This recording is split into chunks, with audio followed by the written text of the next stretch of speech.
शांति। 16 जनवरी 2025 के ईश्वरीय महावाक्य। पहले एक नजर मुरली के मुख्य पॉइंट पर।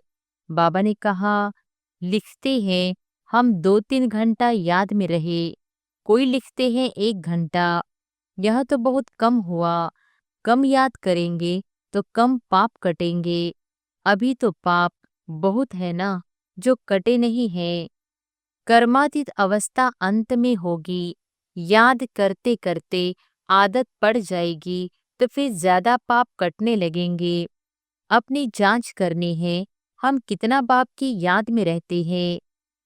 आसामी चलन, सर्विस और खुशी को देख बाबा झट समझ जाते हैं कि इनका चार्ट कैसा है। घड़ी घड़ी याद किनको रहती होगी? जो म्यूजियम अथवा प्रदर्शनी की सर्विस में रहते हैं। म्यूजियम में तो सारा दिन आना जाना रहता है। और फिर बाबा ने कहा, किसको तुम कहते हो विनाश में बाकी थोड़े वर्ष है? कहते हैं यह कैसे हो सकता है? फट से कहना चाहिए, यह कोई हम थोड़ी बताते हैं, भगवानुवाच है ना। घड़ी घड़ी बोलो, यह शिव बाबा की श्रीमत है, हम नहीं कहते। श्रीमत उनकी है, वह है ही तुत। पहले पहले तो बाप का परिचय जरूर देना पड़ता है। इसलिए बाबा ने कहा है, हर एक चित्र में लिख दो शिव भगवानुवाच।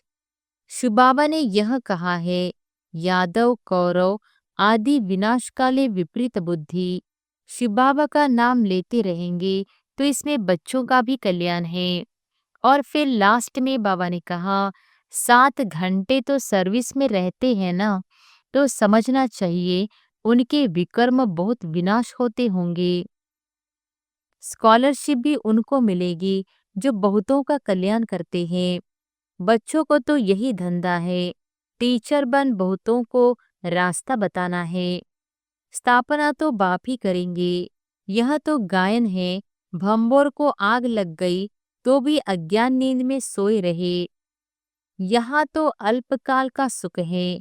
बीमार हुआ, यह मरा। मौत तो मुख खोलकर खड़ा है। अचानक हार्ट फेल हो जाते हैं, यहाँ है ही कागविष्टा समान सुख। और अब सुनते हैं महावाक्यों को विस्तार से। मुरली का सार। मीठे बच्चे, याद का चार्ट रखो। जितना जितना याद में रहने की आदत पड़ती जाएगी, उतना पाप कटते जाएंगे। कर्मातीत अवस्था समीप आती जाएगी। प्रश्न है, चार्ट ठीक है व नहीं, इसकी परख किन 4 बातों से की जाती है? उत्तर है, नंबर 1 आसामी, नंबर 2 चलन, नंबर 3 सर्विस और 4 नंबर खुशी। बाप दादा इन 4 बातों को देखकर बताते हैं कि इनका चार्ट ठीक है या नहीं। जो बच्चे म्यूजियम या प्रदर्शनी की सर्विस पर रहते, जिनकी चलन रॉयल है, अपार खुशी में रहते हैं, तो जरूर उनका चार्ट ठीक होगा। गीत है, मुखड़ा देख ले प्राणी जरा दर्पण में, कितने पाप है कितने पुण्य तेरे जीवन में। ओम शांति। बच्चों ने गीत सुना, इसका अर्थ भी अंदर जानना चाहिए कि कितने पाप बचे हुए हैं, कितने पुण्य जमा है। अर्थात आत्मा को सत्वप्रधान बनने में कितना समय है, अभी कितने तक पावन बने हैं, यह समझ तो सकते हैं ना। चार्ट में कोई लिखते हैं हम 2-3 घंटा याद में रहे, कोई लिखते हैं 1 घंटा। यह तो बहुत कम हुआ। कम याद करेंगे तो कम पाप कटेंगे। अभी तो पाप बहुत है ना, तो कटे नहीं हैं। आत्मा को ही प्राणी कहा जाता है। तो अब बाप कहते हैं, हे आत्मा, अपने से पूछो, इस हिसाब से कितने पाप कटे होंगे। चार्ट से मालूम पड़ता है हम कितना पुण्य आत्मा बने हैं। यह तो बाप ने समझाया है। कर्मातीत अवस्था अंत में होगी। याद करते करते आदत पड़ जाएगी तो फिर ज्यादा पाप कटने लगेंगे। अपनी जांच करनी है, हम कितना बाप की याद में रहते हैं। इसमें गप मारने की बात नहीं, यह तो अपनी जांच करनी होती है। बाबा को अपना चार्ट लिख कर देंगे तो बाबा झट बताएंगे कि यह चार्ट ठीक है व नहीं। आसामी, चलन, सर्विस और खुशी को देख बाबा झट समझ जाते हैं कि इनका चार्ट कैसा है। घड़ी घड़ी याद किनको रहती होगी? जो म्यूजियम अथवा प्रदर्शनी की सर्विस में रहते हैं। म्यूजियम में तो सारा दिन आना जाना रहता है। दिल्ली में तो बहुत आते रहेंगे। घड़ी घड़ी बाप का परिचय देना पड़ता है। समझो, किसको तुम कहते हो विनाश में बाकी थोड़े वर्ष है। कहते हैं यह कैसे हो सकता है? फट से कहना चाहिए, यह कोई हम थोड़ी बताते हैं। भगवानो वॉच है ना, भगवानो वॉच तो जरूर सत्य ही होगा ना। इसलिए बाप समझाते हैं, घड़ी घड़ी बोलो यह शिव बाबा की श्रीमत है। हम नहीं कहते, श्रीमत उनकी है। वह है ही टुथ। पहले पहले तो बाप का परिचय जरूर देना पड़ता है। इसलिए बाबा ने कहा है, हर एक चित्र में लिख दो शिव भगवानु वॉच। वह तो एक्यूरेट ही बताएंगे, हम थोड़ी जानते थे। बाप ने बताया है तब हम कहते हैं। कभी कभी अखबार में भी डालते हैं, फलाने ने भविष्यवाणी की है कि विनाश जल्दी होगा। अब तुम तो हो बेहद बाप के बच्चे। प्रजापिता ब्रह्मा कुमार कुमारियां तो बेहद के हैं ना। तुम बताएंगे हम बेहद बाप के बच्चे हैं। वही पतित पावन ज्ञान का सागर है। पहले यह बात समझा कर, पक्का कर, फिर आगे बढ़ाना चाहिए। शिव बाबा ने यह कहा है, यादव कौरव आदि विनाश काले विपरीत बुद्धि। शिव बाबा का नाम लेते रहेंगे तो इसमें बच्चों का भी कल्याण है। शिव बाबा को ही याद करते रहेंगे। बाप ने जो तुमको समझाया है वह तुम फिर औरों को समझाते रहो तो सर्विस करने वालों का चार्ट अच्छा रहता होगा। सारे दिन में 8 घंटा सर्विस में बिजी रहते हैं, करके 1 घंटा रेस्ट लेते होंगे। फिर भी 7 घंटे तो सर्विस में रहते हैं ना। तो समझना चाहिए उनके विकर्म बहुत विनाश होते होंगे। बहुतों को घड़ी घड़ी बाप का परिचय देते हैं तो जरूर ऐसे सर्विसेबल बच्चे बाप को भी प्रिय लगेंगे। बाप देखते हैं, यह तो बहुतों का कल्याण करते हैं। रात दिन इनको यही चिंतन, हमको बहुतों का कल्याण करना है। बहुतों का कल्याण करना गोया अपना करते हैं। स्कॉलरशिप भी उनको मिलेगी जो बहुतों का कल्याण करते हैं। बच्चों को तो यही धंधा है, टीचर बन बहुतों को रास्ता बताना है। पहले तो यह नॉलेज पूरी धारण करनी पड़े। कोई का कल्याण नहीं करते तो समझा जाता है इनकी तकदीर में नहीं है। बच्चे कहते हैं, बाबा हमको नौकरी से छुड़ाओ, हम इस सर्विस में लग जाए। बाबा भी देखेंगे बरोबर यह सर्विस के लायक है, बंधन मुक्त भी है। तब कहेंगे, भले 500,000 कमाने से तो इस सर्विस में लग बहुतों का कल्याण करो। अगर बंधन मुक्त है तो सो भी बाबा सर्विसेबल देखेंगे तो राय देंगे। सर्विसेबल बच्चों को तो जहां तहां बुलाते रहते हैं। स्कूल में स्टूडेंट पढ़ते हैं ना, यह भी पढ़ाई है। यह कोई कॉमन मत नहीं है। सत माना ही सच बोलने वाला। हम श्रीमत पर आपको यह समझाते हैं, ईश्वर की मत अभी ही तुमको मिलती है। बाप कहते हैं, तुमको वापिस जाना है। अब बेहद सुख का वर्षा लो।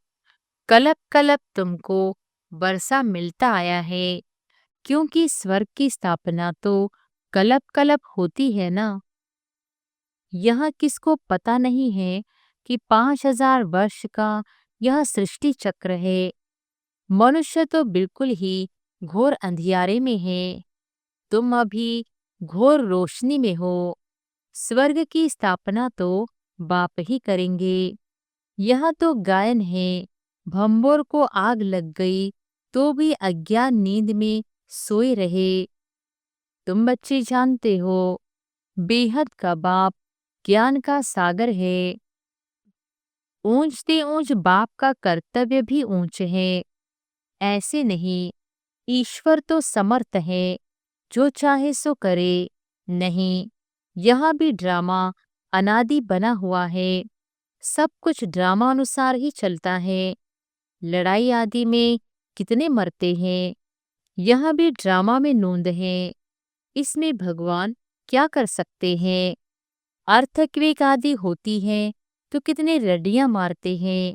हे भगवान, परंतु भगवान क्या कर सकते हैं? भगवान को तो तुमने बुलाया है, आकर विनाश करो। पति दुनिया में बुलाया, स्थापना करके सबका विनाश करो। मैं करता नहीं हूँ, यह तो ड्रामा में नोंद है। खूने नाहे खेल हो जाता है। इसमें बचाने आदि की तो बात ही नहीं है। तुमने कहा है पावन दुनिया बनाओ, तो जरूर पतित आत्माएं जाएंगी ना। कोई तो बिल्कुल समझते नहीं है, श्रीमत का अर्थ भी नहीं समझते हैं। भगवान क्या है, कुछ नहीं समझते। कोई बच्चा ठीक पढ़ता नहीं है तो माँ बाप कहते, तुम तो पत्थर बुद्धि हो। सतयुग में तो ऐसे नहीं कहते, कलयुग में है ही पत्थर बुद्धि, पारस बुद्धि, यहाँ कोई हो न सके। आजकल तो देखो, मनुष्य क्या क्या करते रहते हैं। एक हार्ट निकाल दूसरी डाल देते हैं। अच्छा, इतनी मेहनत कर यह किया, परंतु इससे फायदा क्या? करके थोड़े दिन और जीता रहेगा, परंतु रिद्धि सिद्धि सीख कर आते हैं, फायदा तो कुछ भी नहीं। भगवान को याद ही इसलिए करते हैं, हमको आकर पावन दुनिया का मालिक बनाओ। हम पतित दुनिया में रहे बहुत दुखी हुए हैं। सतयुग में तो कोई बीमारी आदि दुख की बात होती नहीं। अभी बाप द्वारा तुम कितना ऊंच पद पाते हो। यहाँ भी मनुष्य पढ़ाई से ही ऊंच डिग्री पाते हैं, बड़े खुश रहते हैं। तुम बच्चे समझते हो, यह तो बाकी थोड़े रोज जिएंगे। पापों का बोझा तो सिर पर बहुत है, बहुत सजाएं खाएंगे। अपने को पतित तो कहते हैं ना, विकार में जाना पाप नहीं समझते। पाप आत्मा तो बनते हैं ना। कहते हैं गृहस्थ आश्रम तो अनादि चलाता है। समझाया जाता है, सतयुग त्रेता में पवित्र गृहस्थ आश्रम था, पाप आत्माएं नहीं थे। यहाँ पाप आत्माएं हैं, इसलिए दुखी है। यहाँ तो अल्पकाल का सुख है। बीमार हुआ, यह मरा, मौत तो मुख खोलकर खड़ा है। अचानक हार्ट फेल हो जाते हैं। यहाँ है ही काग विष्टा समान सुख। वहां तो तुमको अथाह सुख है। तुम सारे विश्व के मालिक बनते हो। किसी भी प्रकार का दुख नहीं होगा, न गर्मी न ठंडी होगी। सदैव बाहरी मौसम होगा। तत्व भी ऑर्डर में रहते हैं। स्वर्ग तो स्वर्ग ही है, रात दिन का फर्क है। तुम स्वर्ग की स्थापना करने के लिए ही बाप को बुलाते हो। आकर पावन दुनिया स्थापन करो, हमको पावन बनाओ। तो हर एक चित्र पर शुभ भगवानुवाच लिखा हुआ हो, इससे घड़ी घड़ी शिव बाबा याद आएगा। ज्ञान भी देते रहेंगे। म्यूजियम अथवा प्रदर्शनी की सर्विस में ज्ञान और योग दोनों इकट्ठे चलते हैं। याद में रहने से नशा चढ़ेगा। तुम पावन बन सारे विश्व को पावन बनाते हो। जब तुम पावन बनते हो तो जरूर सृष्टि भी पावन चाहिए। पिछाड़ी में कयामत का समय होने के कारण सबका हिसाब किताब चुकतू हो जाता है। तुम्हारे लिए हमको नई सृष्टि का उद्घाटन करना पड़ता है। फिर ब्रांचेस खोलते रहते हैं। पवित्र बनाने के लिए नई दुनिया। सत्युग का फाउंडेशन तो बाप बिगर कोई डाल न सके, तो ऐसे बाप को याद भी करना चाहिए। तुम म्यूजियम आदि का उद्घाटन बड़े आदमियों से कराते हो तो आवाज होगा। मनुष्य समझेंगे यहाँ यह भी आते हैं। कोई कहते हैं तुम लिख कर दो, हम बोलेंगे वह भी रॉन्ग हो गया। अच्छी रीति समझ कर बोले ओरली तो बहुत अच्छा है। कोई तो लिखत पढ़कर सुनाते हैं जिससे एक्यूरेट हो। तुम बच्चों को तो ओरली समझाना है। तुम्हारी आत्मा में सारी नॉलेज है ना, फिर तुम औरों को देते हो। प्रजा वृद्धि को पाती रहती है। आदमशुमारी भी बढ़ती जाती है ना। सब चीज बढ़ती रहती है। झाड़ सारा जर्जरीभूत हो गया है। जो अपने धर्म वाले होंगे वह निकल आएंगे। नंबरवार तो है ना, सब एक रस नहीं पढ़ सकते हैं। कोई 100 से 1 मार्क भी उठाने वाले हैं। थोड़ा भी सुन लिया, 1 मार्क मिली तो स्वर्ग में आ जाएंगे। यह है बेहद की पढ़ाई, जो बेहद का बाप ही पढ़ाते हैं। जो इस धर्म के होंगे वह निकल आएंगे।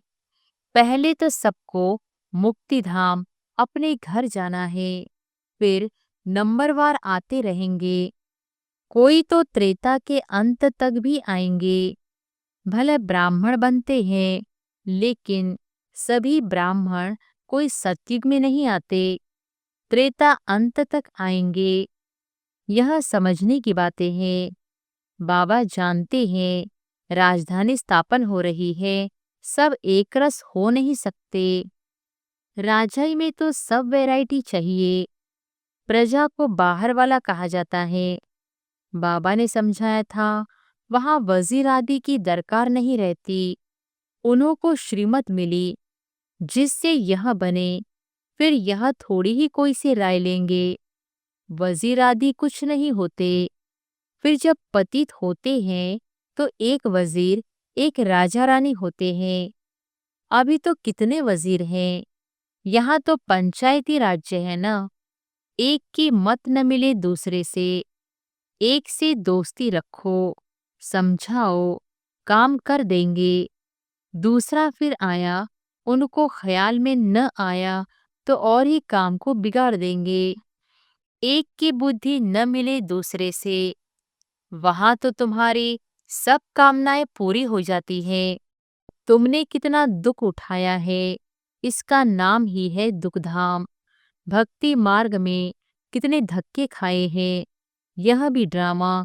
जब दुखी हो जाते हैं तब बाप आकर सुख का वर्षा देते हैं। बाप ने तुम्हारी बुद्धि कितनी खोल दी है।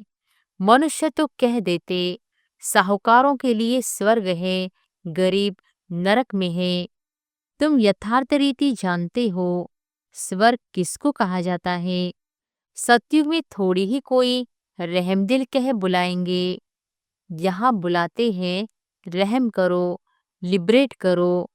बाप ही सबको शांति धाम सुखधाम ले जाते हैं।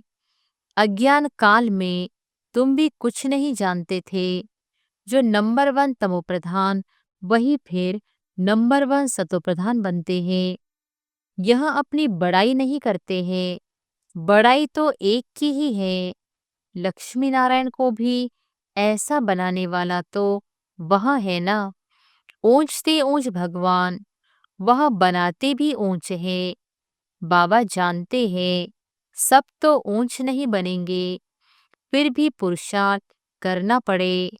यहाँ तुम आते ही हो नर से नारायण बनने। कहते हैं बाबा, हम तो स्वर्ग की बादशाही लेंगे, हम सत्यनारायण की सच्ची कथा सुनने आए हैं।